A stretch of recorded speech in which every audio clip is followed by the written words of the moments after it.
Hey, Bob, thanks for skipping your workout for us. We appreciate it. Oh, it's about the 800th day in a row. Me too. 1045 The Team, 1045theteam.com. On the phone with Bob Kravitz. He's done everything media-wise out in Indianapolis, so we go to him and we talk about Peyton Manning. And, Bob, you've covered him for a lot of years. You've been around him a number of times. What was your raw reaction to his speech yesterday?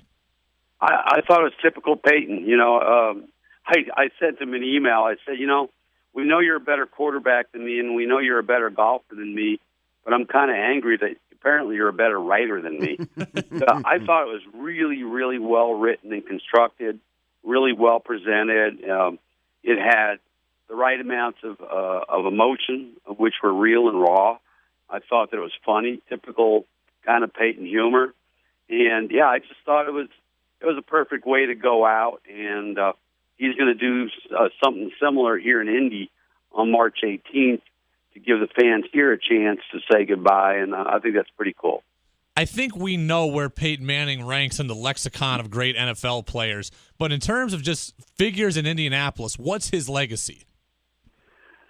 Well, I think, I think the legacy, all the records, 2 Super Bowls, his durability up until 2011, his professionalism, his philanthropy. I mean, everybody knows about the Payback Foundation and the Peyton Manning's Children's Hospital here in Indianapolis. But I'm telling you guys, for every one thing you hear about, there's 100 things that he does for people in need that you don't hear about. And, I listed a small number of them on my column on WTHR.com, free plug. But, this guy is a giver, and I think he'll be remembered as much for what he did off the field here in Indianapolis as what he did on the field. Indianapolis was a racing town, a basketball town. Did Peyton Manning make Indianapolis a football town? Absolutely. No question about it. When I got here in 2000, this was all about the Indy 500, and, the Pacers had just come off an NBA Finals appearance in college basketball around here with Indiana University and Purdue are absolutely monstrous.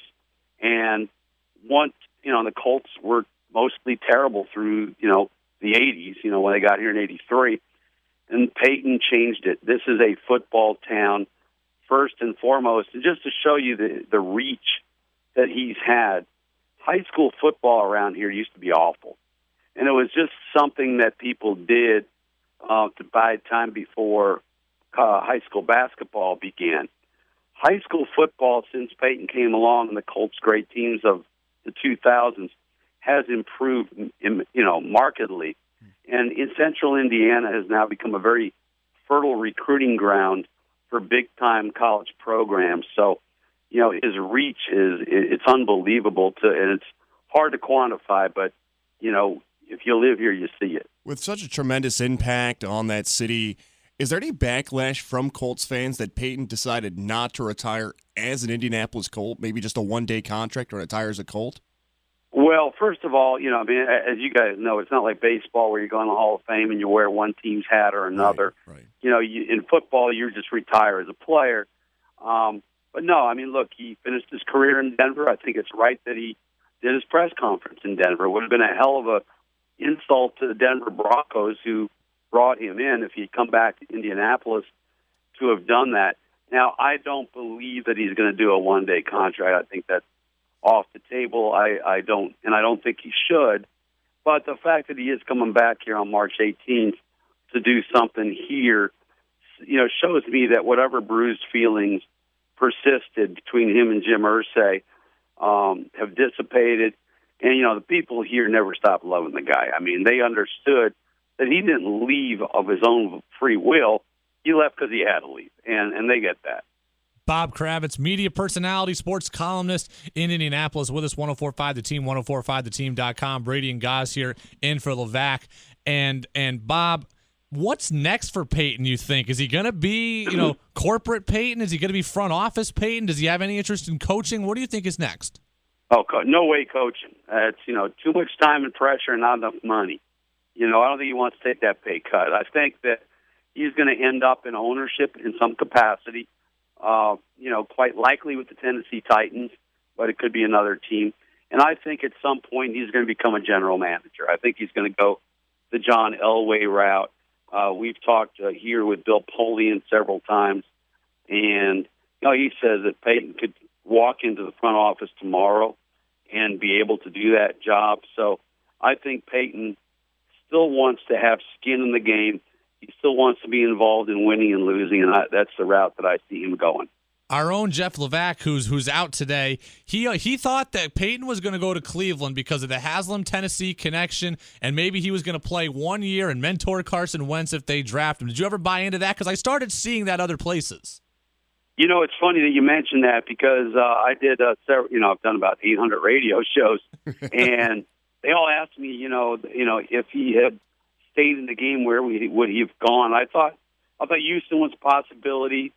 I thought the Rams were a possibility, but Cleveland always made the most sense to me for the very reasons that you just said, is that he'd be a great bridge to Carson Wentz or Jared Goff, whoever they take, and what better tutor for a rookie quarterback than Peyton Manning. So that always made a lot of sense to me, but, man, I'm glad he's not doing that because I could just see him going out like Unitas with San Diego, or Joe Namath with the L.A. Rams. It wouldn't have been pretty.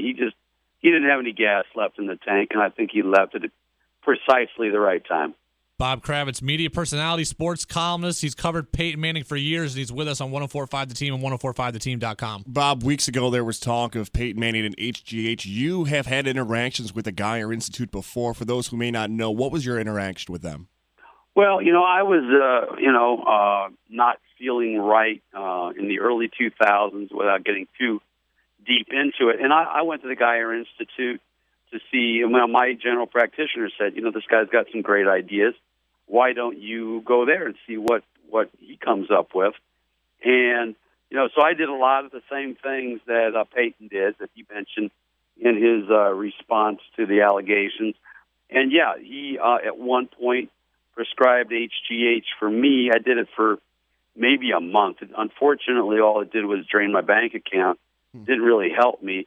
But, that's the only thing that I know that I can add to the narrative on Peyton Manning, the whole HGH thing.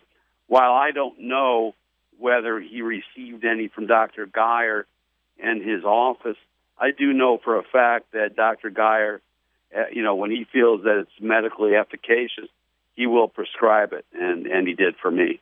Bob, the HGH allegations, the Tennessee incident that's been rehashed 20 years later, does this have any taint on Peyton's legacy? Because to me, my perspective is Peyton's earned the benefit of the doubt that until something concrete comes out, I'm going to believe him. Are you feeling that same way?